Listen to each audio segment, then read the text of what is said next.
It's Wednesday on Yourview. Welcome to the show. I am Murayo Afolabi Brown. As always, I have the ladies with me. Hello, Mariam. How are you? Fine, thank you. Doing amazing. Last night, I had a bit of sad news. Sister Irene, that she was a teacher and staff of St. Louis College, Jos, of course, where I went to school. And I heard that she had passed yesterday after a brief illness. And I know that, the St. Louis family is mourning her. And so my heart goes out to all of us, current and former students of St. Louis College, just on the passing of Sister Irene. She was just such a force. I remember when she first joined, when you're late to go for maybe assembly or anything, wherever you are, just start frog jumping. And then she had these knocks, we used to call spiritual knocks. Like they say, she gets you and she knocks you on your head. Whatever it is that you were meant to understand, you would understand it. But she was also really such a lovely woman. We had gone back to school for a reunion and we met her. She was looking so well. It was quite a shock because she looked so well and so, but Yeah. Yeah, so rest in peace. Yeah. Yes. How are you doing, Obiajulu? I'm a bit under the weather. I didn't sleep last night. I don't know. The thing just came full force. My throat was dry and itchy and, running nose and everything. And also my little daughter is under the weather. So I think hers was food poisoning. She has really been overeating with all the snacks and everything. But we're recuperating. I don't take medication. Yeah. I don't like to. If I can avoid it, I just need sleep, warm milk, warm water, and I'll be fine. Then maybe ginger and lemon, and I'll be fine. So I don't like to take anything. I'll go through it. When I have a little issue, my mother-in-law will bring drugs. And I don't. Rather my body will heal itself. Yeah, exactly. So I think we know better now. My kids were fighting with this one because my youngest son wanted me to come to his class today. They're having Mother's Day celebration in their school, and they've rehearsed all these things, and they're having it at 10 a.m. I'm like, I'm on TV. He kept begging me to leave TV to just come. So your show will record and send to me. He just kept crying, like, begging me. I said, I can't leave your view. Come on. Known earlier, maybe you would have. Maybe if I had known earlier, but he just wants to think, like, let them record it, I'll watch it, But I was just quite touched this morning because he really, really wanted me to be there. He was begging me. I had to just appeal to him. I hope he remembers all the times that you show up and not the times you did not show up. Because, we can do that. They will just keep the days you didn't show up. All right, we're still expecting Nima. She's somewhere, but hopefully she'll join us very soon. But first, let's go on a break. We'll come back and watch her and review the papers. Stay with us. We'll be right back.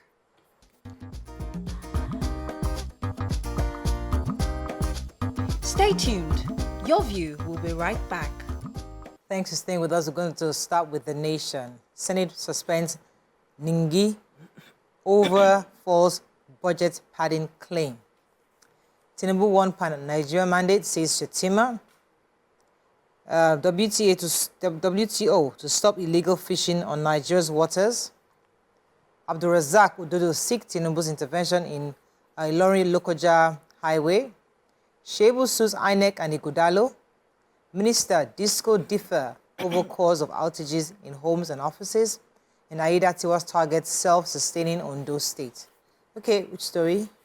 I forgot to mention the picture here of Minister of Sport, former Minister of Sports, Sunday Dari, others at the Sam Omasheye's book launch in Abuja that happened yesterday. Congratulations to Sam Omasheye. Congratulations, sir. Yes. Yeah. We're invited, of course, couldn't make it. Yes, he's the editorial board chairman of the nation, so it was important for us to mention that. Yeah. Hey, congratulations. Yeah, so I have the Minister of Power, Adebayo Adelabo, had meeting. Most wanted. Yes, most wanted. I like it. So he and the electricity distribution companies, that's the DISCOs, gave various reasons. They said divergent reasons for continuous power outages in homes and offices. While the minister said it is due to negligence, DISCOs blame it on low generation. So the minister says that he wonders why the power supply, which was stable in December, all of a sudden dipped. He said we were celebrating, with the power improvements in November, December. All of a sudden we got into the new year, and this is what we are dealing with. And he says for him, he thinks it's negligence and not sabotage of equipment that's responsible for the outages. But officials of TCN Then the Abuja electricity distribution, the Ibadan electricity distribution said that, you know, for them it's not, it's about low supply, and that is why it is affecting us right now. So he's saying that there has to be a way. Now the minister is saying there has to be a way that they should work with TCN and, you know, the discos, and that there are some low-hanging fruits, you know, in this process. Those ones, if they deal with it, it will improve electricity supply. It's just the same. It is not us. It is them. Okay, it is them. Do it this way. We'll do it that way. We're hearing. Metering, they said they are working on it. Really, I just looked at it. The whole report is, they did it, we didn't do it, we will do better. That's it. Yeah. So the Director General, World Trade Organization, WTO, Dr. Ngozi Okonjo-Iweala, yesterday at the launch of the WTO Standard Trade Development Facility, STDF, project in Abuja, has said that once the fisheries subsidies agreement come into force, it will help prevent illegal fishing on the Nigerian waters. She also said that, you know, applauding Nigeria for being the first country to ratify the fisheries subsidies agreement. And she said that the country's sanitary and phytosanitary measures, which is the SPS, and technical barriers to trade agreements ensure traded goods met a certain quality, you know, standard globally. And one of the key projects that they are launching, according to her, and I quote today, is with STDF, ITC, and NEPC, is a project that will help with international safety and quality certification for sesame and cowpeas or black-eyed peas. And Nigeria is on the move with WTO, and we should work hard to ensure that these projects empower ordinary people, make a difference in their lives. She went ahead to say that Nigeria is the world's largest producer and consumer of cowpeas. Sesame is primarily an export crop, and Nigeria is the world's fourth leading producer, exporting to EU, Turkey, Japan, South Korea, and other Asian markets. But the Nigerian cowpeas and sesame exports have, you know, faced a lot of rejection in time past in several destination markets due to non-compliance with the international SP requirements, which is what this body is trying to sort out for us, so that we're able to export and likely make more money for, you know, the country. So congratulations, Dr. Ngozi. Okay, so Edo State Deputy Governor Comrade Philip Shaibu wants the Federal High Court in Abuja to declare invalid and unlawful the governorship indirect primary election of the PDP's PDP governorship bearer, that's Asue Ighodalo. And the party should be ordered to conduct fresh primary elections. According to him, they didn't follow the constitution of the PDP. Shaibu was speaking through his lead counsel, Doyin Awoliale, SAN, wants the presiding judge to order INEC to reject Ighodalo, a Lagos-based lawyer, as the standard bearer of the PDP in the 2024 September 21st poll. He urged the courts to nullify PDP's purported Edo governorship primary election without forthwith the certificate of return issued to Ighodalo should be retracted. Well, I don't know how that's going to happen, but we'll see. Just the picture story again. So just to take the story properly, the editorial board chairman, Samuel Mashaye, was flanked by the vice president of Nigeria, the former minister, Babatunde Fashola of Works and Housing, former minister of sports, Sunday Dare, former governor of Ogun State, Aremu Oshoba, and so many others at his book launch, Beating All Odds, Diaries and Essays on How Bola Tinubu Became President in Abuja yesterday. Congratulations to Mr. Sam Omashaye. Moving on now to The Punch. Ranking senators get 17 billion naira constituency votes. Ningi suspended. Tinubu seeks Ramadan prayers. Jigawa slashes working hours. FG probes 107 varsities over fake degrees. Abductions. Reps tackle NSA IG deploy squads in Kaduna and Kano. Army bust illegal gun factory in Delta and arrest 8. Police group prime boy over petition by Mohbad's wife. APC PDP clash over Fubara Akpabio's political jibes at Wigwe's burial. Okay, which story are we starting with? The picture story. So, Army bust illegal gun factory in Delta. The commander of 63 Brigade of the Nigerian Army, Brigadier General Ugochukwu Unaochukwu, on Tuesday said the Army uncovered an illegal gun factory in Onitsha-Olona community and North local government area of Delta State. So a father, mother, sister, and brother were among those arrested, so a family are among those arrested at the illegal factory, where they produce 10 guns per week. They said this factory site, they met a 22-year-old Emmanuel Ebuka. He admitted to having rented these arms to criminal elements for fees. 8 suspects involved in the family business, including the mastermind of the operation, that's the father, mother, and sister, were arrested. They said this factory is located in a forest. It has a surveillance post, a generator connected from a remote location, an oven for melting of the iron, and then there's cache of arms and ammunition. But everything, you know, they were recovered at the point of arrest. So this is a whole family factory guns. family business to supply criminals. Hey. Okay, let's take one more story. Yes, so the federal government has invited memoranda from the public as it begins the probe of private universities established in the last 15 years.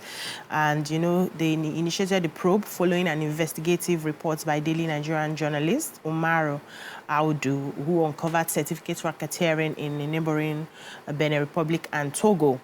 And, you know, by the time they checked, they realized that 107 private universities were established in the last 15 years. So they are going to be probing all of those universities. Now, the Interministerial Investigative Committee on Degree Certificate Milling, set up by the federal government, will be examining whether or not private universities established in the last 15 years have in place prescribed facilities, appropriate management structure, adequate funding for programs, requisite state and nature of the staff, full-time, contract, adjunct, visiting, and other types. And they said that this probe is going to be without prejudice to the periodic accreditation exercise of the National Universities Commission. And they need memoranda from the general public. They are soliciting for that now, which will help provide information to the committee to help it make appropriate recommendations to address the menace in line with their terms of reference. So everybody's going to be involved in this probe. But they said the Minister of Education, Professor Tahir Maman, in Abuja, said this, and also said that the Interministerial Committee would review the role of any MDA or its officials, including identifying such officials in the facilitation and recognition and procurement of the fake certificates in question. They will also examine the rules, procedures, and processes for recognition and accreditation of foreign universities and programs by the Federal Ministry of Education, and establish if unapproved foreign institutions exist or not in Nigeria, you know, whatever form their identities are, their locations, and all of that. So it's going to be like a major probe, and I wish them all the best. And also, any public person who has more information can render and just help to sanitize this. All right, let me go on a short break. When we come back, we continue with our review. Stay with us. We'll be right back.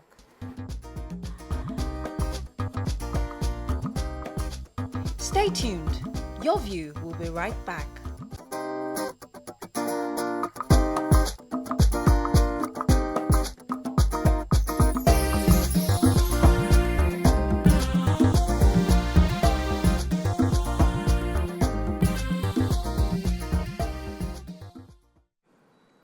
Thanks for staying with us. Now we have Nima joining us. Elijah, how are you doing? Hi, good morning. Came in a bit late. We're sorry for the traffic. Was it traffic?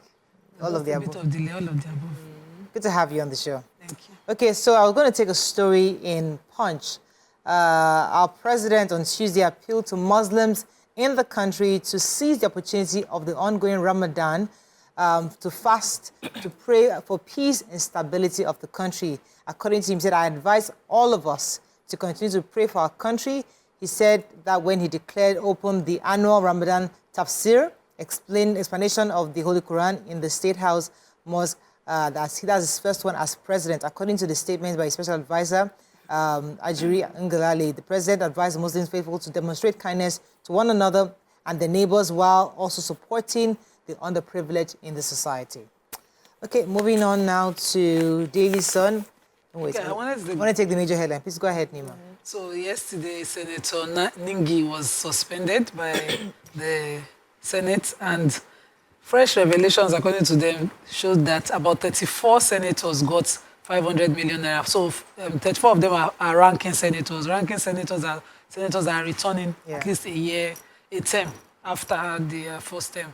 And so only 34 of them are in that category, and that would amount to about 17 billion as their constituency project. And so Senator Ningi had revealed that exposed that, and the Senate President, of course, had objections, and they had this debate.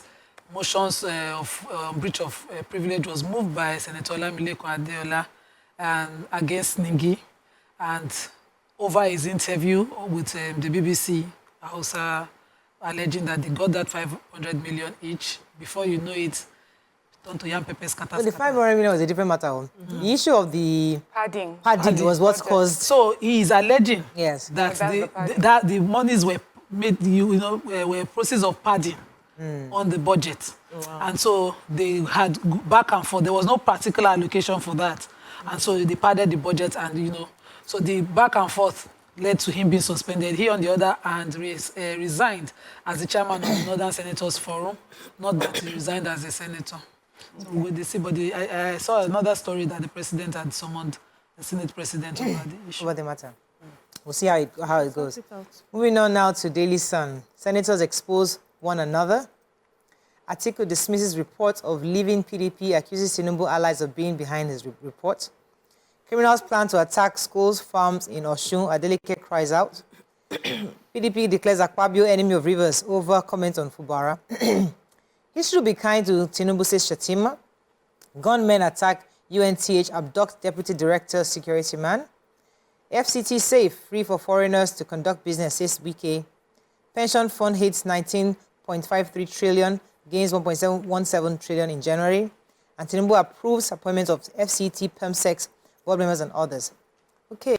Yes, in Osun State, the governor they said he has cried out over alleged plans by some criminals to embark on kidnapping in schools, attack farms in the rural community. So this was said yesterday in a statement by his spokesperson, Olawale Rashid, and he had called for an urgent meeting of the State Security Council to fast-track, major security reforms in the state. They said he expressed fear based on the intelligence getting to him. He says that from the intelligence, what is getting is deliberate mobilization of criminal elements to the rural areas of the state.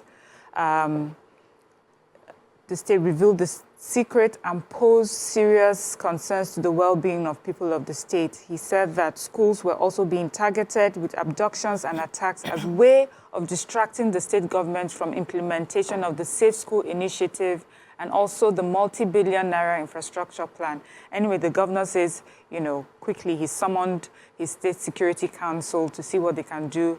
Meanwhile, schools are being told to take precautions to enhance the safety of schools. And they're going to do everything to safeguard farm security and secure farmers as the rainy season, knocks on the door. And also says the initial report to contain practical and implementable measures to safeguard our farming communities through closer integration and mobilization of local hunters and forest rangers, is what they will continue to do. Yeah, two short security, still on security issues. It said gunmen yesterday attacked the University of Nigerian Teaching Hospital, Ituku Ozala in Kano West local government area of Enugu State. And they said in a viral video by Daily Sun yesterday, a female deputy director and a security man was reportedly abducted during the attack. And SUV allegedly belonging to the abducted woman, that's a nurse, was seen abandoned with bullets perforating the glass, and other parts of the vehicle, in the front and the passenger side.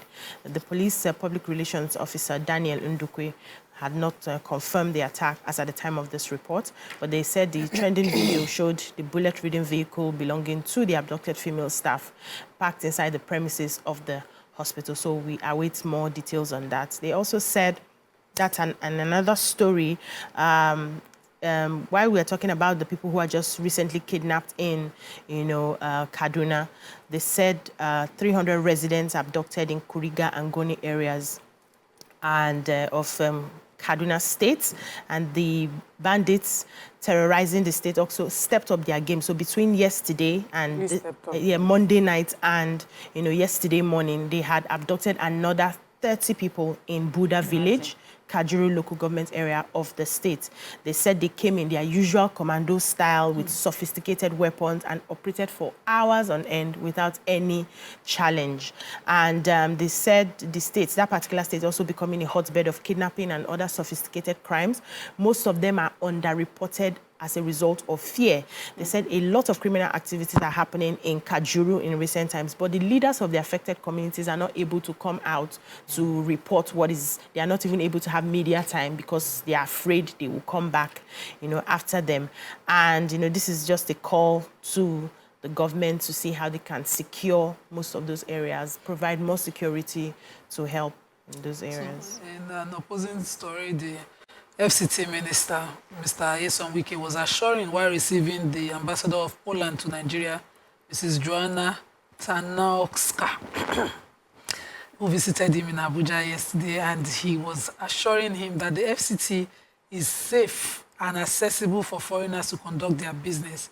He said the security in the city has significantly improved and was safe for everybody, including foreigners, to carry out their businesses. In his own words, he says, "We are happy to ensure all foreigners are free to conduct their businesses.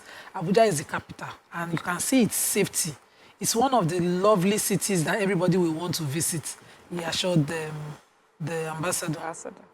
Okay, so the media office of the former Vice President Atiku Abubakar dismissed reports that Turankin Adamadasa Atiku is ready to dump PDP. They dismissed those reports, saying that it was false. A statement from Atiku's media office yesterday by Paul Ibe alleged that the president and his agents were behind the false report. According to him, he described the report as malicious attempt to sow discord and confusion among the populace. He said that, according to him, in the blatant display of political mischief, the president and his lackeys have shamelessly peddled false reports suggesting that Atiku Abubakar imminent departure for PDP, but nothing can be far from the truth. This malicious attempt is to sow discord. Let it be known to all, especially the esteemed supporters of Atiku, that the report is false. So with all the problems the president has now, to sit down and be talking about somebody's problem being hid. I beg. Moving on to Vanguard. Another thing. Rumpus as senators bicker over money sharing. Agbekoya, OPC hunters mobilize as Governor Adeleke uncovers plot to attack schools and farms in Osun. FG postpones student loan scheme launch indefinitely. Yeah. Threat to life. Bauchi governor apologizes to Tinubu's wife. 2023 presidential poll was most divisive in Nigeria's history, says Shetima. Apapa gridlock. Lagos government impounds 75 trucks. And Edo Guba APC may settle for Ogbeide Ihama as running mate to Okpebolo. What is that? Okay, which story are we starting with? So the launch of the Nigerian student loan scheme, which was it was set to take place tomorrow, has been postponed till further notice by the federal government. They have a reason for it, right? Let me just go straight to the reason. So they said that because of the different angles that they wanted, the idea is to make sure that students are able to have access to loans to go to school, especially students who their parents are not indigent and students who their parents are not able to pay. And some of the metrics they use to be able to access the loan is you would have to be earning less than 500,000. But looking at the reality of things, even those who are earning 500,000 may still have an issue. 500,000 and above may still have an issue of paying the children's school fees. So they need to, widen the bracket, put everything into, into what's it called now, into consideration, so that they are really reaching the people who need to access the loans. I think it's a good thing. I think, yes. I think you can do it in phases. Yes, in phases. Start off. Or else then you can never find a perfect situation. Once. You start off. But that 500 bracket is just too. In fact, you start. It's too low. So it's better. How many people they even? But you would have been sorting some people out now. The problem is that they did not even. There are some people who have heard this and have just been waiting for it to come out. I don't think they have excuse. They need to just hurry up in the consideration. Honestly, I don't think they have excuse. That's it. Any other story in Vanguard?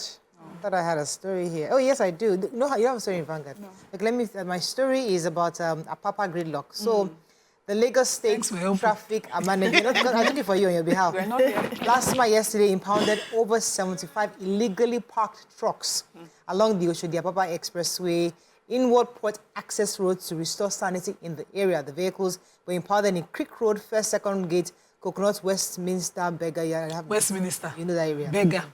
Recall that there has been resurgence of gridlock along Oshodi-Apapa Expressway. So yesterday, the last month's general manager, Mr. Olalekan Bakari-Oki, director of operations, all of them were there. Officials at the Nigerian ports were all there with armed security personnel. And the operation monitoring the axis will be continuous and strictly enforced, according to them. We will continue to ensure free flow of traffic by scaling up our enforcement and clamp down on these recalcitrant truck drivers. They pursued all the tankers to Odojo Road. So those of us entering, we have to enter the estate now through Odojo Road. Although they blocked that as well. Okay. It's fully taken over by tankers. Fortunately, that's all we can take. The Nigerian Tribune, there's no story that is catching our attention. Boys of killed driver, kidnapped Ekiti student recovered. Yeah, We have the body to of run. Taiwo Lugbaye, who was killed in January by kidnappers in Emure, Ekiti. They were able to rescue the 9 children, but they couldn't recover the body.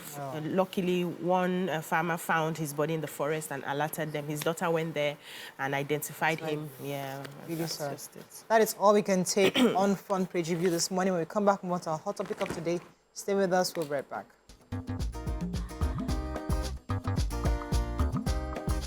Stay tuned. Your View will be right back.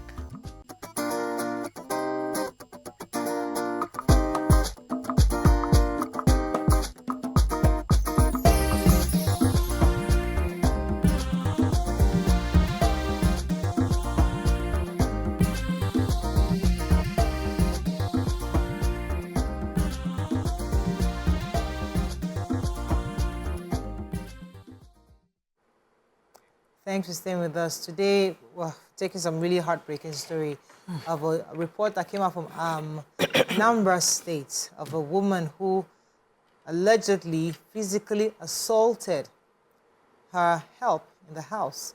The report was shown online. I think we took the story from, I think, either Instablog or one of those stories where the woman, according to the report, the young lady was assaulted to the point where her eyes were bulging out. And lots of people have commented saying that this is horrific and the woman obviously should be arrested for what she's done.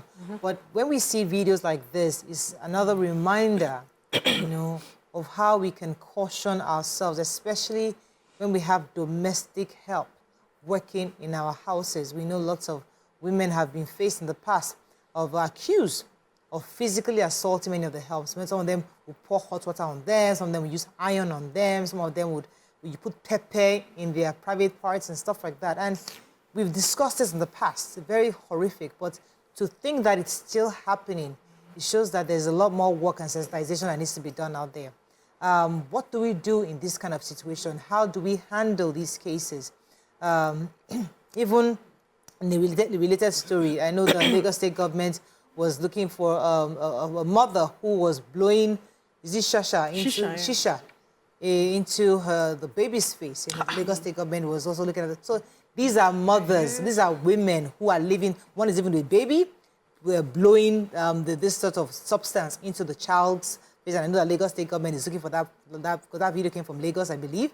And then this Anambra woman who has a minor living in her house and assaulted. So it goes back to how we behave, behavior of mothers and women at home, how we treat our children, how we treat our domestic staff and those under our care.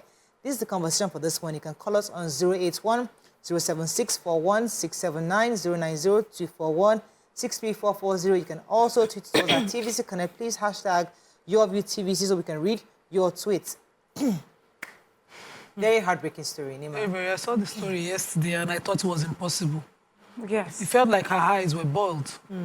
I just thought, how can one human being inflict so much pain on another human being and find it easy? But then I see it as, I don't see it as an adult to a child. I see it as strong to a weaker person. Yeah. Because such a person who is a bully would rather employ this kind of, weaker person so that they can continue to prey on them.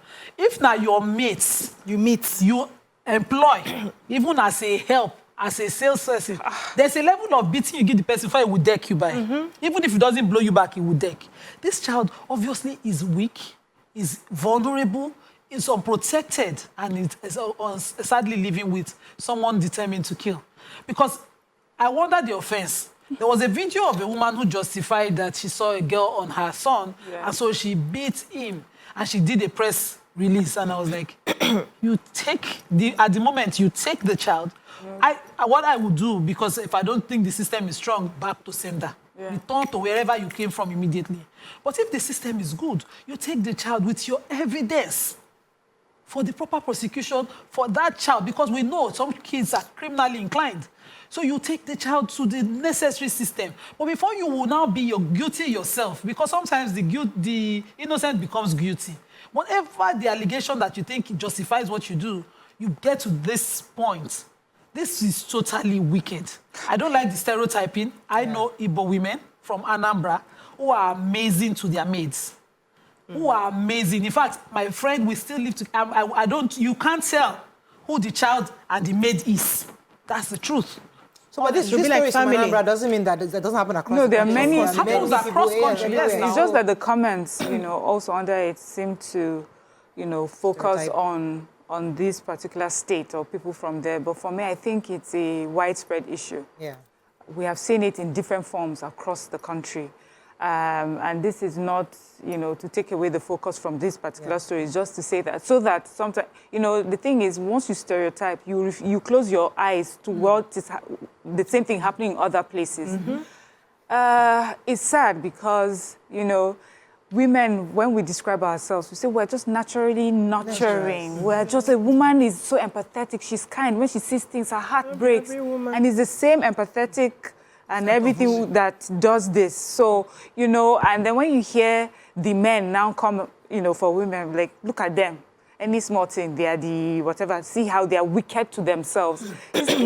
I'm looking at this child and I'm saying, at what point didn't she get to a point that she thought this must be too much? Didn't she hear her cries that it must have, to get her and say, no, I should stop at this point? She blinded this poor child. I don't know if no one was there on time, she would have killed this poor child. That's what I've seen. This woman was ready to kill this person.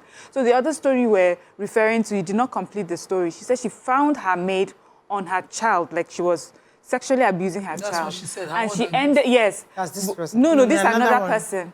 And the child, the one that was sexually abusing, that's the maid, for whatever reason, ended up on top of fire. She used fire to burn her private. She claimed that the girl landed on the stove by herself. We don't running through the back and landed. Came up with a convoluted story of how the girl ended up burning herself.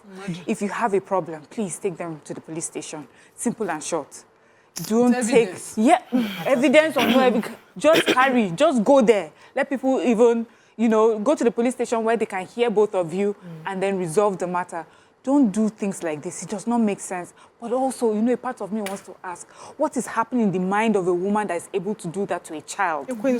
Is she angry about something? Is she bitter? What is happening in that? Or is she does she have mental issues? Are all these women going through one mental issue or the other? Are we all widespread? Are we mentally deranged women in Nigeria? It does not make sense. And then, if she does this, people have done this and gotten away with it. They have children that they are raising. So the children are watching and thinking, oh, this is how to deal with people who come to live with us that are not part of our family. We beat them, we kill them, we do anything and get away with it. This has to be stopped. I've always said that children have no business taking care of other children. We get these people when they are 7, when they are 8, and we expect them to take care of other children that are 2 and are 3, they are all children. They need to be taking care of themselves. When I saw this video, the first thing that came to my mind is this picking not the chop. Seeing neck, seeing bones. This child is not eating. So even if you accuse this child of stealing, the child hasn't eaten. And see if he will go back to steal. I remember when I was in the university, all these ladies that used to make our hair, braided hair, we're passing the compound, we just finished making our hair, and we saw this young boy small boy, very beating. The mother was shouting, you're a thief, you're a thief, you're a thief. So we had to intervene. University students, and they will respect you. Madam, stop, what happened? Why are you beat? He said, hey, every time you enter my pot, you will collect fish. You enter my pot, you will collect meat. You enter my pot, you will collect rice. We now looked at this child. This child apparently had not eaten. And we said, Madam, this pikin don't chop. The child was doing like this. Yeah. So we said, okay, We separated them. We took the child out, bought him snacks, bought him mineral, and we now asked him, why are you entering the pot? He said, because he eats only once a day. That's a young child, and he will do all the work. He will wash, he will clean, he will sweep, he will do everything. This woman, her own children will go to school and come back. This little boy, we cater to them and will not eat till night. So sometimes he said he's very hungry. He will be very hungry, and then he will resort to just looking for something to take. So we had to my friend nearly adopted him before we left the university. We had to tell him, anytime you're hungry, we pass here. Come and ask for food. This boy will come morning and afternoon to request for food. So this woman was not fit. Yes, he only feeds him once a day.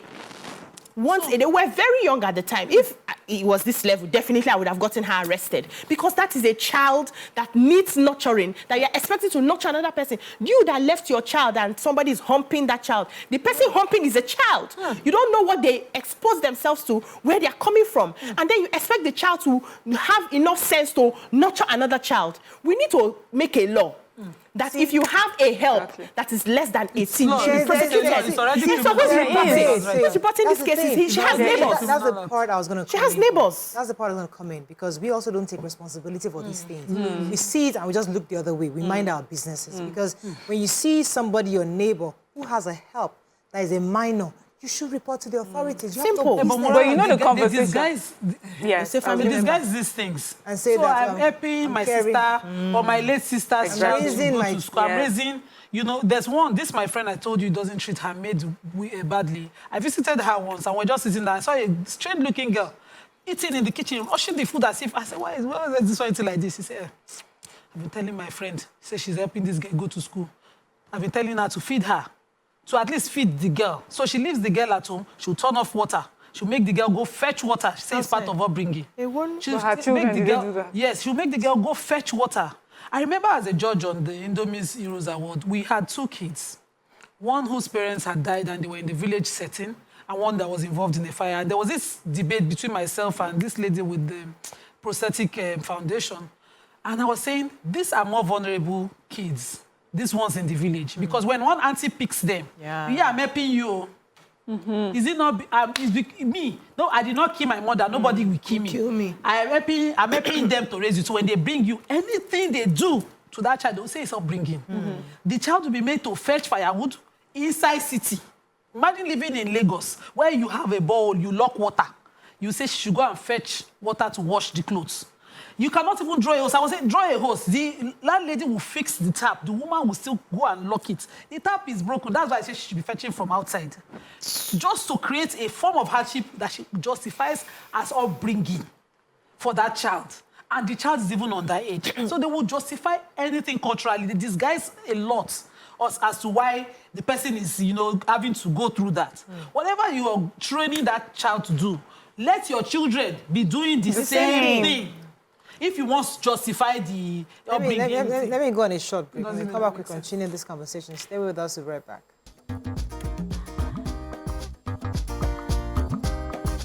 Stay tuned.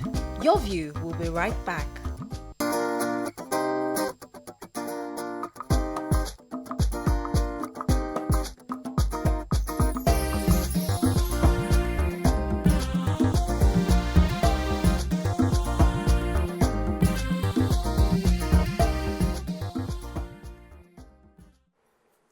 Thanks for staying with us. We're still celebrating International Women's Month, but however, we're choosing to point out a few of our bad behaviors so that we can change. Because that when women change, society changes. And when we know better, we do better. And when we see videos disturbing like this, where children are maltreated and mistreated under the care of a woman, that's a problem for us. So we're talking about this help.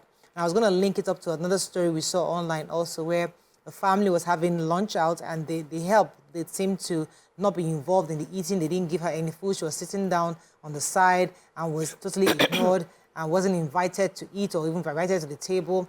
And we see this happening a lot. And the issue is, how do we fix it? Because sometimes you can't give what you don't have. If you are raised from a family where helps are not part of the family, they are because I remember I had an auntie who, I mean, when she's going out, she locks the cabinets, she locks the kitchen, she locks everything, and the poor girl has to stay out. I had never even accused her. I just used to wonder, Why? How So do you do how this? do you manage? The poor girl will sit outside Ew. until she gets back home. She can come back at 9 p.m. And now, how do I know that? Because once in a while, when I go, maybe go take her home, take stuff, and I see the girl still out, and I'm knocking on the door, until it's not home. Where are you? Let me get some water. Oh, the fridge is, the house is locked. So where are you staying? I'm here. You're waiting. I'm wondering, what is going on? But that's how she was raised. Because her mother was like that. Thank God I met her mother. Her mother was also like that. She was, so that's what you can't give what you don't have. So how do we begin to right these wrongs that many of us have been raised with? Yeah. So it's to point it out to them, and because you're right, sometimes you've seen something done, all your life, and you think that's the way it's done. So you fail to see the problem within it. There's just very few people that can actually look at a problem and just realize that this doesn't feel right. So as friends, as neighbors, you can point it out to them in love from the very beginning. Why don't you do it this way instead? Why don't you make sure, you get her? If you're so afraid that, because we have incidences, so let's also look at why some people do that. Incidences where you leave a maid with children and she packs the children and she runs away, or she's just come, she has not stayed with you long enough, but you have to be at work. Then you have to find a different way to do that. You cannot lock her out without food, And that's why also, we've talked here about where you get these people from. Are there agencies so that you can also have somewhere, they're afraid of, being caught because they're coming from somewhere. But we need to keep talking about it. But, there's I just really also want to understand the thing about women and other people's children. Some women and other people's children. Is it like a innate survival instinct to want to destroy another child? Like if you have children, your children and another child brought in, is it like an animalistic instinct to be wicked to another? I would really love a psychologist that can help us deal with it. If that's the case, then we should understand that as women, we don't feel comfortable having other people's children in our midst when we have other children. And so, so that we can make legislation around it.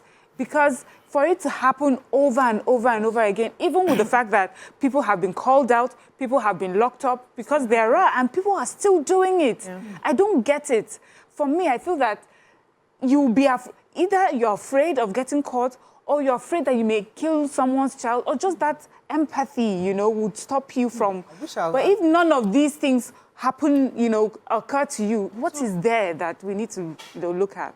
Some women find it, not even just women, because kids too. For some individuals, it's not easy to move into an unfamiliar territory, environment. So you see women, once a strange child, according to them, is brought home, to them, they feel the need to guard their territory. And in kids too. So you, in that position, you need to earn the love and trust of that person. Yeah.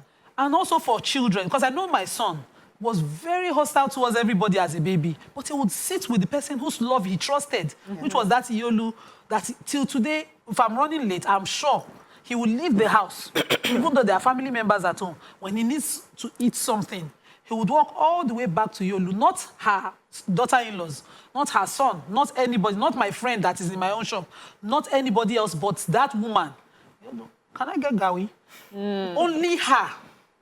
Because that's who he trusts. And there are other people whose friendship I've earned who wants to also show the care for him because I'm not around, but he would not extend it. He would only stay where he lost trust. And so I want to believe that that emotion or that is both ways between an adult and a child.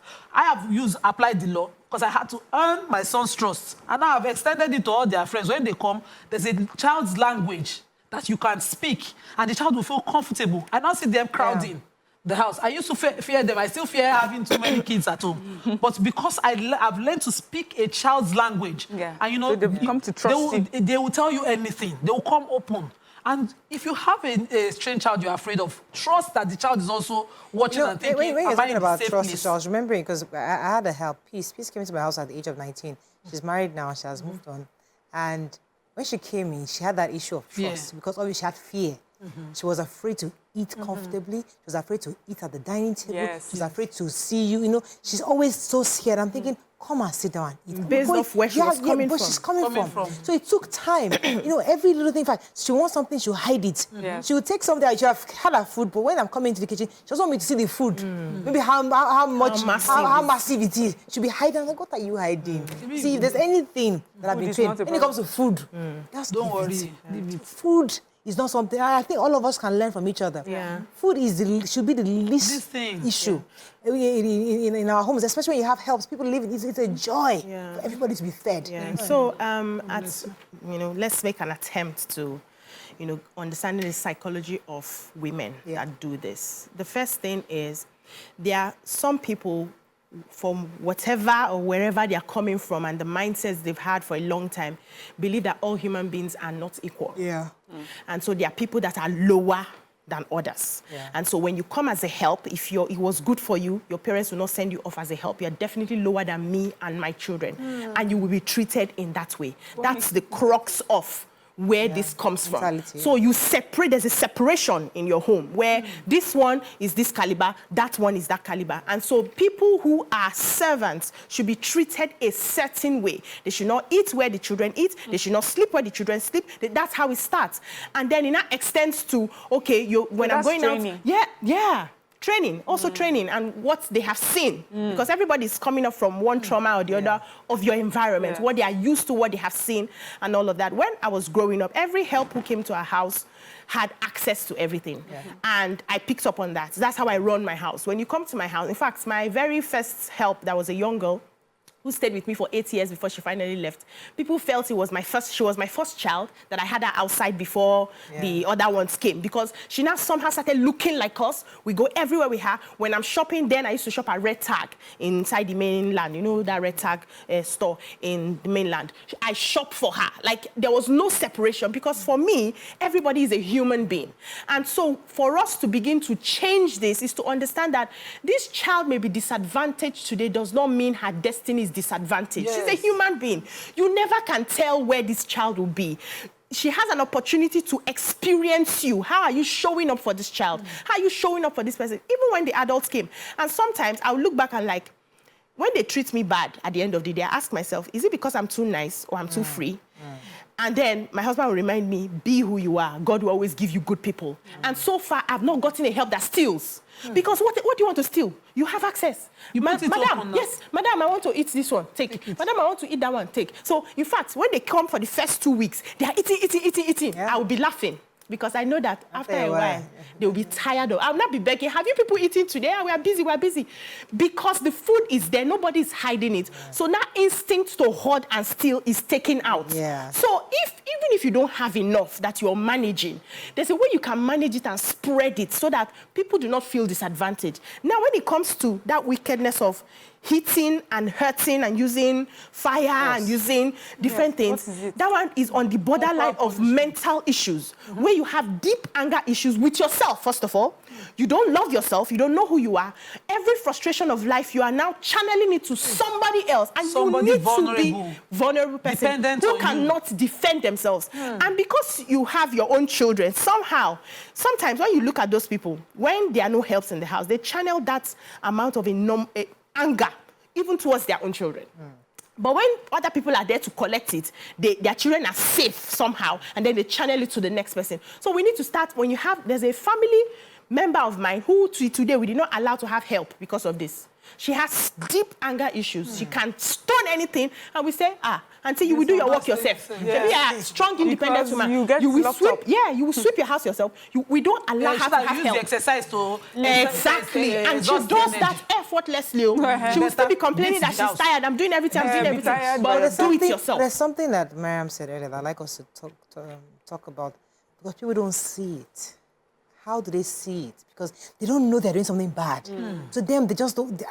It's they don't get it. No, when you hurt someone, you know.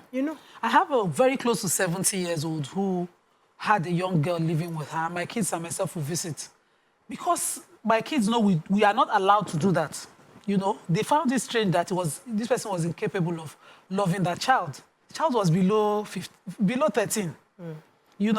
And in one of those episodes, the children, children, the way they warm up to each other, they were talking about the experiences. I said, even to take food, I have to pile it. They'll give me inside a polythene bag to take to school. That even noodles, that they put it in polythene bag and they say I should be eating it in school. And I was like, in the days of takeaway, plastic plates and plastic spoons, how hard can that be? And I looked around the person's house, I saw plastic plates. You know, if you some things you do, even you're with your child, when you're upset with your child and you're beating. Yesterday I had a very strong exchange with my child because my help forgot where the socks were, and you know I've been busy these few weeks. I've not been able to sort out anything, and I was saying, please, my son, just manage what I have. The moment he could, we go, get out, move, you know. I don't have time to do. When I got halfway to work, I remembered his sensitive nature. I called the boss and asked them to give him the phone, and I apologized and said, I've been busy, but this is not your fault. This is the help's fault. I will sort it out. I will ensure your socks and clothes are in the right places next time. And we sorted it out. I knew. And you would know. There's nothing. You see, when you bring down the world on somebody, you know. But this person, when I looked into her past, in fact, this one that she's doing is paradise. She was the worst kind of treatment she was given. Worst tally that she was treated. And she lived with family too. It was justified that she shouldn't go to school, as brilliant as she was. It was justified that she should be made to hawk at the express. It was justified that she was not entitled to underwears even till when she got to puberty. Jesus. And you know, they justified it as upbringing. And so she learned early how to make her own underwears by the tailor's shop. Okay, so the reason why I said some people don't see, because I remember, I was going to share a story. And when my mother-in-law moved in with us, I had my help. And she's coming from her own worldview. In her own worldview, helps steal, helps cannot be trusted, all sorts of things. Yeah. So she came in with that mentality. And every little thing my help did, she was always accusing her. Every single thing. Something, she stole it. And I'm like, no, she did not. Because I have also lived with this person, and I trust her. I don't lock my room. I don't lock anything. Everything is open. So I kept defending, and my mother-in-law will insist, say, no, this girl took it. And after a while, she'll find him. I was going to say, don't mind, mommy. She's been doing this for years. Everybody steals from her. She will find it eventually. But she couldn't understand it because in her own mind, this girl must be stealing something. Yeah. She'll be investigating, trying to tell. So tomorrow, now they're best friends. She can't do anything without my help. They go to the market together. In fact, my help cares for her like her own mother. She constantly checking on me. Have you had breakfast? Have you blended the pepper? Do you want, And I keep looking at this and I say, Mommy, see how I would have sent this girl away because based on what you had initially insisted. Because for that first few years, she insisted, say, this girl, there's something wrong with her. She couldn't believe it because her mind view was that they come to steal. So sometimes it's not because we want to be wicked. It's just that many people just know, they feel that these people from these certain groups of people, they cannot be trusted. Yeah. And I must have my eyes. I must starve them to get to the point to see, to make sure that to break them. Yeah. Break them enough to serve. Okay. So and then you see she learned from you and how you treated her decently, that she's different.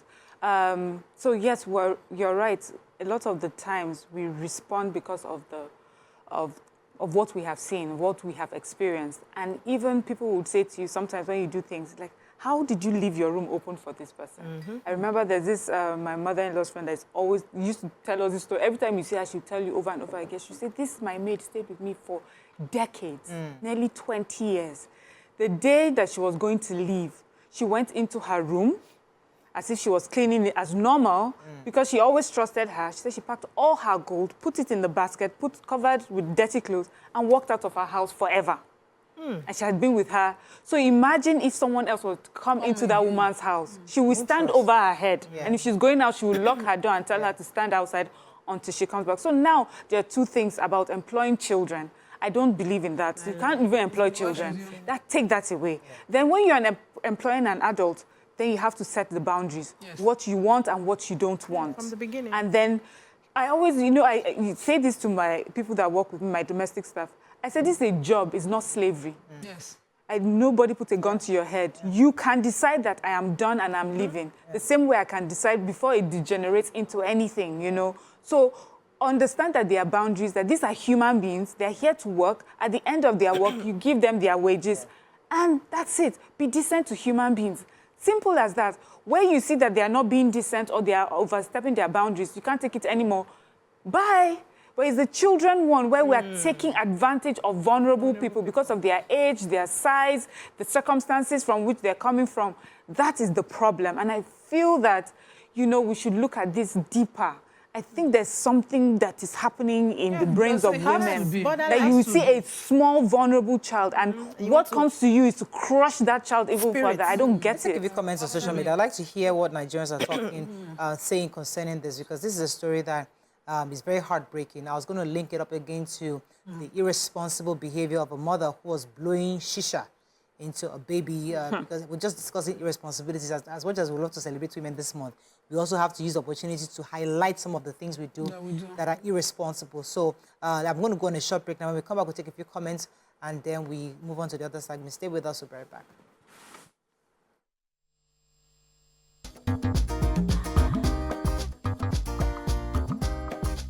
Stay tuned. Your View will be right back.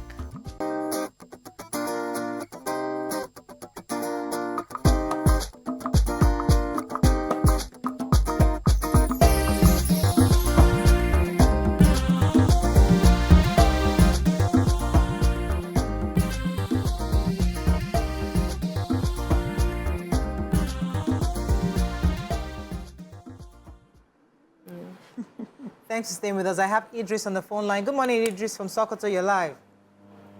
Good morning, Morayo. Morning. Go ahead, please. This topic, can you hear me? I can't hear you. It's pretty low. Go ahead. Good morning, Morayo. He's listening to. This topic, Yes. is very important, and it always takes. I mean, the topic people are Don't raising is listen to very the TV. important. Listen to me directly. Go ahead, please. We can hear you. I mean, this topic is very, very important. He's listening to the TV. Yeah. He says that, yes, it's a woman's problem, addressing Miriam for saying it. Said, good that you had the courage to go there. While most women won't go this far, they find it hard to treat another woman's child like theirs. Starting from Sarah in the Bible, very, very few women are above this problem. This is what I want to address. It's not easy to suddenly love another person's child as your own. But you must caution yourself to not maltreat another person's child because they are not your own. That's the line. So nobody's asking you. It's just like as you cannot share, as a woman cannot love allow another woman to love her husband. It's just the same thing. It's like guarding what is yours. You know, the love for a child is even when you give birth to a child.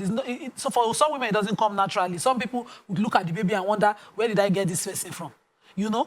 And you will still train yourself to love. What you must tell yourself that this is another human being. If I must not maltreat this person. So this is the rule in my house. If a child that is not mine misbehaves in my house, except maybe it's that of a close friend, you are going back to your mother's house, Nana. Now, because I know maybe your parents are sensitive about it, but I will tell them why. But if that child is like closer to my child, or my child and the person's child was doing it together, my child will get the exemplary beatings, the whipping child for that person's child. That this thing that you did is beating case matter. My child will be beaten and you will be warned and then taken to your house. The reason is because I don't want to cross the line of it turning into a maltreatment. Yeah. But you must learn to love. Love is a big thing. It might not be possible, but learn not to maltreat. So if a child is entitled to food, your own, another person's child within your care is entitled to food. If your child is entitled to clothing, another person's child within your care is entitled to clothing. Also, let me take this call. Solomon from Jalingo, thanks for calling. Jalingo.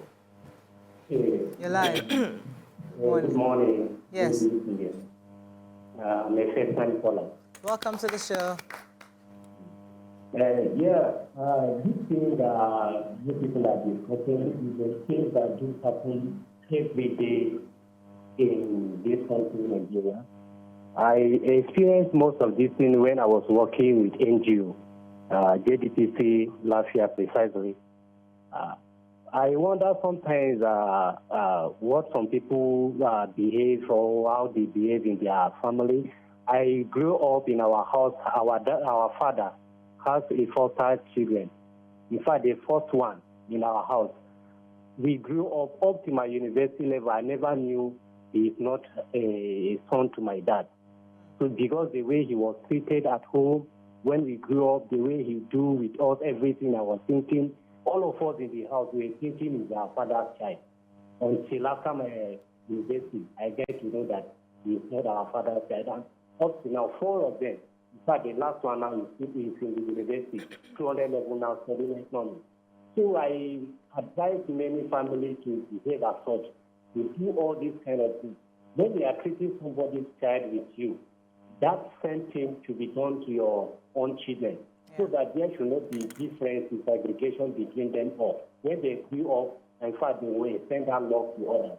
But when you are putting segregation within the family, then even the children, in fact, they will just see that one. It's not the human being, it's just a slave, a common slave. Right. Okay. Very, You know, we also have to address the family that is sending their child to the cities. Because you send a child over and you just abandon the child, or you assume... You're collecting the child's salary. You're collecting the money, you assume the child is fine, you're not checking up on the child. The person who has your child does not hear from you enough to know that you're keeping tabs, you're ensuring the safety of your children. They are also irresponsible in this part, where they just let their children go, don't you think? But you know, the situation of life that led them to that point, I don't think any woman would be birthing children for the sake of sending them out. But life can happen to you. No, leave the selfish people that just want to birth for family members to take care of. I'm talking about regular human beings. Life can happen to you in a way that there is no other choice. Oh, somebody just has to go out there and work. Your education may be paused. You may not even end up going to school again, but you have to just help us. So you can go here, you can go there. And they may not even have the means. Sometimes I've had to send money to people's parents that I've never known, I've never met them because they are ill, they can't even buy medication. And they're collecting money, you know, all of that. So situations can happen that way. But, you know, Nima mentioned, you know, love. I think love is even going too far. I don't have to love you to be civil towards you. I don't have to love you to be kind towards you. I came back from shopping yesterday and I had to call the new people. Oh, yeah, take deodorant. I don't like smell in my house. We don't have soap, toothpaste. I pay them well, but then I still give them certain things to make their life easy. I don't love them. They just came. I'm not attached to them yet to now start feeling a certain type of way. But they must be treated well as long as they are under my care. I think that's the responsibility we owe ourselves, that anybody within the vicinity of your care. There are extra people that I feed outside on a daily basis, breakfast and lunch, which I have no business because I'm paying you well. But once you are around my vicinity, you must be taken care of. It's not about love right now. Then when we come back to love, where probably a family member, you know, is displaced and then you have to take care of the child. I hear women say it's difficult to love another person's child. And I don't understand it. Maybe where I'm coming from, I really do not understand. I really do not understand why I have to love Kosi a different way from Iya Khalid's daughter. They come to my house for holiday and I treat them the same way. I've never processed to say, okay, this child should be treated less. So I don't know where that mindset is coming from. And even if tomorrow Oga brings child home from outside to say, okay, oh, we have gone away, sorry, oh, I really do not know how I'm going to sit down and say, okay, this child is less than my children. I've never processed it. Is it something that we can unlearn for those people who process that way? Is it possible? So let me take this call from Joy. Good morning, Joy. Been holding for a while. Good morning. You're live. Good morning, Mariah. Good morning. Hello, Mariah. You're live. Go ahead, please. Yeah, this topic is a very good topic because what that woman did to that child, I don't think that woman has her own child.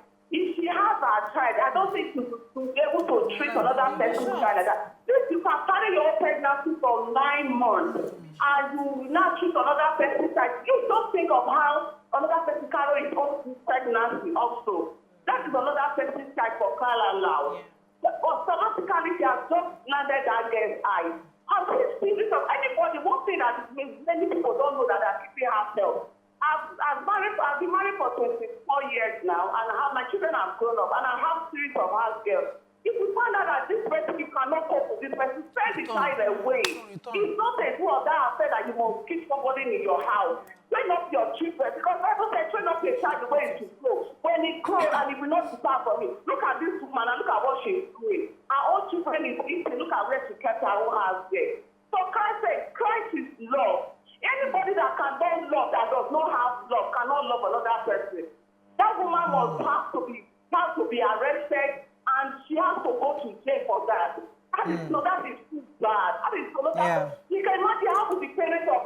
is stealing now. So, Thank you very much. Thank you very much, Joy. That come with some kids that, you know, the woman now finds finds herself reacting to the kid as if it's the kid's fault. For instance, the instance that BC just explained, where it's the husband's away child that they brought up. You'll be like, see the product of your mother, dear. You know, there's something in Islam they call waswasa, the whispers of the devil. It will be in your head, in your subconscious. So it's something you must consciously fight against. Yeah. It doesn't work like miracle. You just don't see the child and say, oh, it's my husband child, welcome. You love the child. You are superhuman. Yeah. But when the whispers come, because you know the right things, which is to love and be kind, and if love cannot be achieved, kindness can. Yeah. You put that before. You tell yourself every day. I always say to myself in such cases, I say, you are my sadaka case. Your mom and me, I just cannot stand up, but you are my sadaka case. I had the help whose child, you know, who was not kind to me. And when she left, I cannot pay that unkindness to her child. I just used to say to the child, I will deliberately do good to you so that I'll be rewarded by God. So I will always tell myself every time I have to do anything for that child, deliberately, sadaka case, do it. You know, this person, whether or not you're deserving of it. So whatever has passed will be there. It will be in your subconscious. It will whisper. So some women justifying it. Yeah. It's like somebody who was raised, maltreated, you know, almost killed. You sit every day and you hate how you were treated. You talk about it and you go into depression. You feel pain. And you feel pain. And then when you do it to somebody else, you then find a way to justify it. It means you know. It's in your mind. At the back of your mind. Everybody knows good and evil, right from wrong. Let me take this call. Come to you, Mariam. BC, thanks for calling. You're live. Oh, wow. My namesake today. This is from Venice. I'm a first-time caller. Welcome to the show. Good morning. Good morning. Good morning, everyone. Good morning. I just want to correct some things that my namesake, but I just want to correct some things that my namesake said. Okay. She said that if you keep a child well, that child will not steal. There are some children that from their background, like a child that I know that his father is a thief. At age 13, he knows how to cook even gun. That child steals. He does not even steal food. He goes out to people's homes in the night to steal. And in the house that he is staying, they take good care of him. He lives in the same room with the woman, the woman's children. They eat the same food. They do everything for him. But he's still stealing because that is what he knew. These people, they did all they could to make sure that he stopped stealing. But the boy is still stealing. That is number one. You talk about giving children food, enough you can eat and eat and eat. I want you to know one thing, that it's not everybody that can afford that much food now in Nigeria. You know, there are some parents, there are some families that they plan their life. Maybe, okay, we eat 2 mudu of rice and 1 mudu of beans. After giving that 1 mudu of beans, and everybody has shared it equally, and a particular child now goes and steal again. The only advice I will give every woman is, if you have a child staying with you, stealing or is misbehaving, and that you have done everything, you have prayed, you have counseled, you have shown love, and the child is still misbehaving, just take that child back to the owner. Exactly. So that it will not cause you another thing. Thank you very much, BC. I think you've pretty much answered the question you asked earlier, because every child come as a clean slate, tabula rasa. They don't have anything. They come in as God brought them to this world. And we are the ones, sociologists tell us that we are the ones that begin to insert stuff on their software and their subconscious and make them act out the way they behave. So the young man, you said that it's learned how to cock a gun at the age of 13. It was a learned behavior. So many of those kind of have to be unlearned, and that can be that you're not equipped as a parent to do that. That's why you need experts, you need doctors to help that child unlearn those behaviors that made him. So there's nothing you can just do. I've tried everything, I punished him, I beat him. It's not about that. That one is different from the example that I gave. That one is a full-blown thief. Somebody that is already cooking gun is an armed robber. Because it's a child, it can still be reversed. Yes, it can be, but that's already a full-blown thing. I'm talking about the kind of stealing that is influenced by hunger, of I need to eat something. I'm not stealing to buy things. I'm stealing to survive. I need to eat something, which if you give your pots and give them proper food, that may be removed because it's just moved by hunger of immediate circumstance. You know, that's the two different. Yeah, Maria, you had mentioned earlier about the families that send the children and their own responsibilities. Usually, they're really vulnerable families that tend to do that. They are unable to take care of their children, or they want better, and they've realized that given their own circumstances, they may be unable to give a child better. You find a child sent to a family member, and even though the child will call the parents and say, I'm going through so much, they say, just bear it. Keep your eyes on your book. At least you're going to school there. If you come back home, there's nothing for you to do. You know, these ones, they're sending you to secondary school, or they're sending you to university. Just bear it eventually, you know. So it usually is from a place of vulnerability. And there are some parents who have said, you know, forget this poverty, come home. I will not have my child be killed just because we are poor. Yeah. We'll come and sort ourselves out. So I've seen people take that step.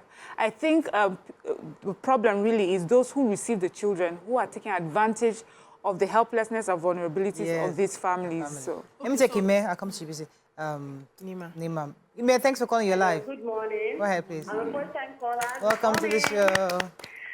I'm enjoying the hot topic this morning. Please, what I want to say is the picture of the woman in the eateries with her own children. The one on the table with her own 2 kids, and ask the maid to sit aside.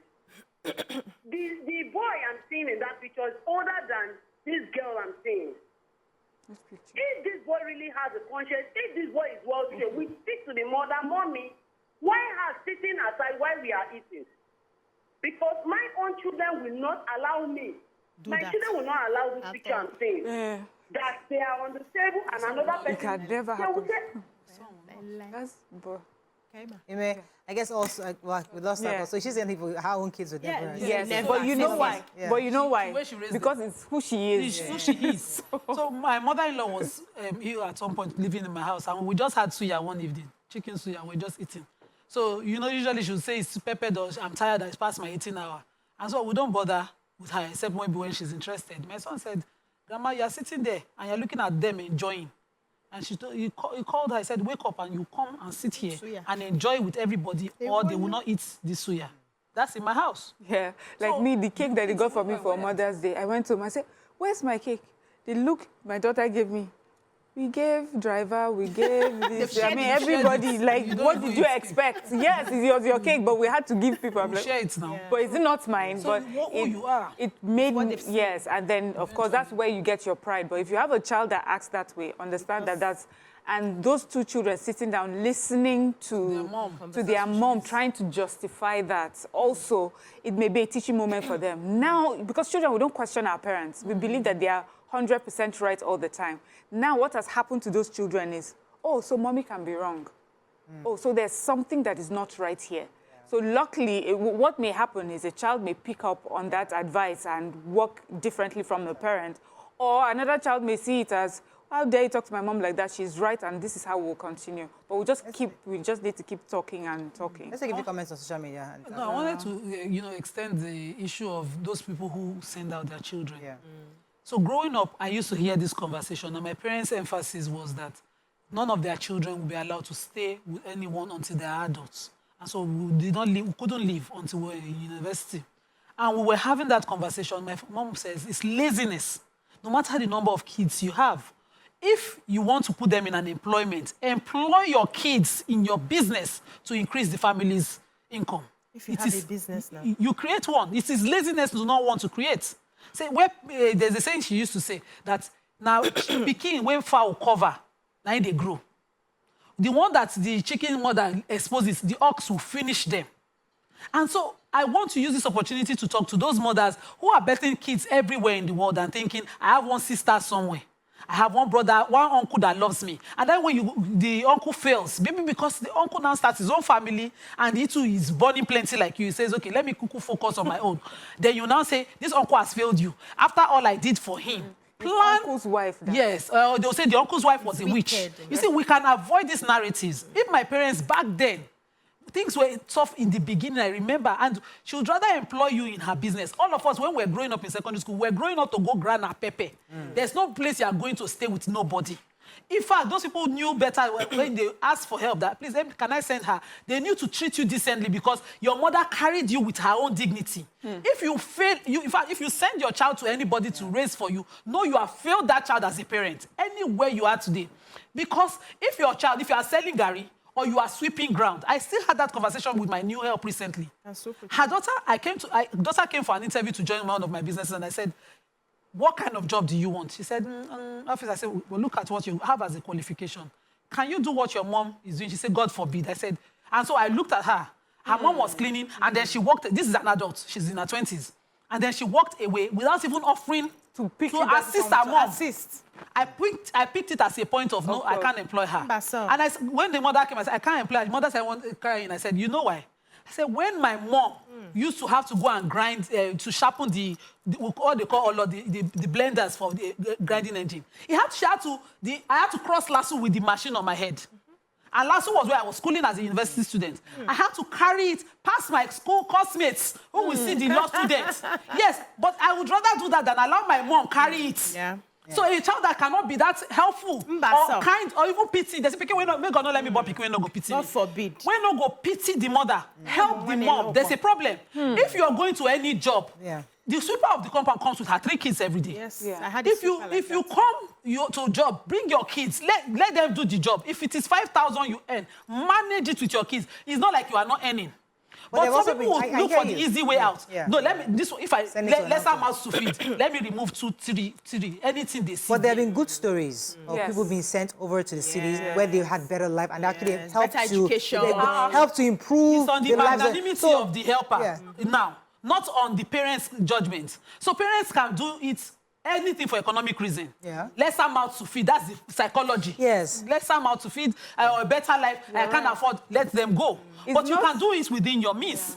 Okay. And so for those who it's not on the wisdom, it's not based on the wisdom of the parents choosing. Yes. It's the person that they finally, the level of decency, his choice to whether help or not help. So you're actually just leaving the person really in God's hands, really. So it's not about there's no wisdom in who you are, you're choosing to send your child to. The wisdom is God just decides to use that situation to bless you. So we should be more, I get it, we should be more careful. But I've heard of stories where people have sent to families and they have changed lives. Yes. Because usually you hear, I've heard of a particular family where they said that they would normally just send money to the family, but was never enough. So they asked for someone that they could properly take care of as their child. And that child grew up and was able to do many things for them because there's no amount of money that really you can feed like a whole family. But if you're able to empower one person, that person can go back and empower the rest. But it should not be do you understand? We should not now decide that, let's have these children so that we can have the one that we can be, you can ship off because it's not a fail-safe. It's not a fail-safe method. Mariah, see your baby, I got this mommy. Mommy. Your baby is greeting you, baby, mommy. Then you don't used to ask of your baby as soon as the baby is 5. Auntie, you know them a lot. I've seen all those women in your life. You actually know them a lot. I have quite a number of them, and I always give them jabs that don't bring these children when you know you cannot cater for them, and then you're calculating money inside my pockets because you're targeting, okay, you should have this, you should be able to take care of this and all of that. Exactly. So don't do that, right? But I know of situations to where they are helpless, and the dignity is in you being able to shelter your children, right? Which is what we're preaching. For a very long time, I couldn't go for holidays in another person's house because my father would rather we drink the Gary together. Anything we see. And I grew up with that mindset. I can never, no matter the circumstance, send out my child to go stay somewhere else. Whatever we see, we manage. That's the right mindset, right? But not everybody would have that mindset. And for those who do not have, the people who are now the ones who are deciding to help should just learn to be good human beings. Everybody, be decent. You don't have to love the children. Nobody's telling you to give them 100% sacrifice of what you give to Jesus Christ. But you can treat them like human beings. You can make them better. Emotionally, psychologically. Sometimes it's not just about the food that you give them to eat. How do you talk to them? How do you lift them up? People should come to your house and be better than when they came. They live better than when they came. And it must be something that we hold to, that anybody who comes around me will live better. So that tomorrow when they are telling their story, I am a little part of that story. Sometimes we're afraid of people writing books. Because we know the role we played in their life, and we don't want that truth to be shown. You see family members fighting, don't put me in your book. Why are you running? What if you had played your part as a good human being now, not doing more than you can do, but a good human being? Why are you afraid of my story? Why are you afraid of how I would tell my story? As true as that is, that they're ungrateful people. Of course, we know that. We know that. So let's mention something that I saw growing up. So I had friends whose cousins came, and is in the southwest. This is not Anambra. And their mom will wake up in the morning. She'll bless her kids in her words. Call me, my love, my darling. And then when you this child of nobody, something. Imagine. I wonder the switch. If you cannot, they will give you food though. As you're eating, eat. That's how I used to eat gluten. Hi. You know?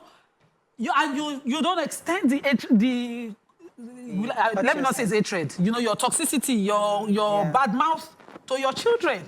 You curse the child till the day the child leaves. You watch the always, I have given you food though. In fact, he eats 2 meats. But in that 2 meats, as he's eating it, can he swallow it's like stone in his mouth. I know what you mean. You know, I saw that growing up. And, you know, seeing it, I'm like, why? Why do you have, if you couldn't let this child go, a child should wake up in the morning blessed. Me, I don't even have this thing. Inside mom means my parents will be blessing you, hugging you, you know? You. So I thought it was normal to hug everybody. I'm a hugger hugging.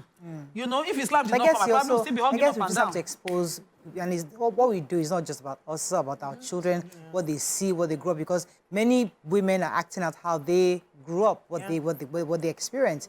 And I think as we're wrapping up very soon, I'd like to take a few more comments on social media so we can wrap up. But I think we can choose to learn and relearn and unlearn certain things, and we can choose to do better. There's things we've done, no matter the excuses. Oh, she's rude. Oh, she's badly behaved. Oh, she's a witch. She has a witch. How do you call her? A witch. I saw in my dream. All sort of things, She's the one that caused me to that choke. Dream one, they'll say, oh, I saw someone in dream because it's you, you know, stuff like that happen. And we do that. And it's all from our own trauma and our own experiences that we're projecting onto somebody else's child. And I think let's take a few comments as we wrap up on this topic. Magdo says, husbands should be observant of what happens in their home. When they observe negative actions in their home, they should caution their wives. Bisi said, Bisi got it 100%. That's Chigozie again. Most women love power and control, and when they are psychologically down, they tend to exhibit negative aggression towards their house helps. We need serious awareness and treat their servants as human. And they are not servants. Gania says, I beg, how many children is okay for this economy? I want to see something. Is that check your boss. The place says, find a job, no matter how small, and keep your children under your wings. You know, reiterating what Nima said. Deep Place also says, I prefer to help those that keep their children within their means. Good Beat said, if you drink Gary, make your pikin drink the same. Simple. Williams Davis says, my mom of blessed memory had now all her 7 children help her to supply bread. Them no born you well, make you no go bakery. So the mom had them, you know. And Ogun says, if you know if you take care of another person picking, the same way you take care of your children, it's better you don't take them at all. How many people can send their maids to the same school they send their own children? Ogumola Emmanuel says, that restaurant video was staged. It was shot to get donations so that they can cash out. Because how was the girl's voice entering the mic of the person shooting from afar? You challenge maltreatment and you allow the woman live with the girl without intervention. Oh, okay, questioning the... So I have had a driver that's been driving my family since I was in primary school, and he's still around, and he drove me to the... I mean, like, the guy has always been there. So it's not like family. It's family. We all my mom's help. You call him brother. Still, yeah, but all our helps, we know them, they call me up, they check up on me. These are people that I grew up with, I know where they are. So that's the exposure I have. Everybody that comes to me, we know them. I'm starting mine too. Everybody that's worked with me, all of them. They have access we have access to each other. We don't live on a bad note. So it's what you raise your children with. So if you're in category of people like this, you need to start changing your behavior, because you don't want to pass this toxicity to your children. The staff now, the employed person. So those people came in, they said, he came and acted like a child. Yes. Like family. He came in their raw state. My former help that left, the way she left, she cannot come back and be family. She don't mess up. I'm going to say it here. Because this is someone my family, my mom was asking, if I love you so much and you pay me with ingratitude, I don't want to see you. I was just also going to say that, you know, in the way we have this conversation, sometimes we feel that we're the ones that need to give them love. Sometimes they come in waiting to, you know, for you to earn their trust. I can, you know, there are some that come in and they're quite wary of you. They're not comfortable with you. You're going to judge them. No, apart from that, they're suspicious of your kindness. You can see it on their faces and the way they are. It takes a while when you have shown over time that you can be trusted and they start to trust. Unfortunately, that's all we can take on this show. We learned a few things as we have. The truth is that nobody knows it all. We're all work in progress. And if you're in this category, let's begin to try to change our ways and do better. That's all we can take on today's show. We'll see you tomorrow. Bye for now.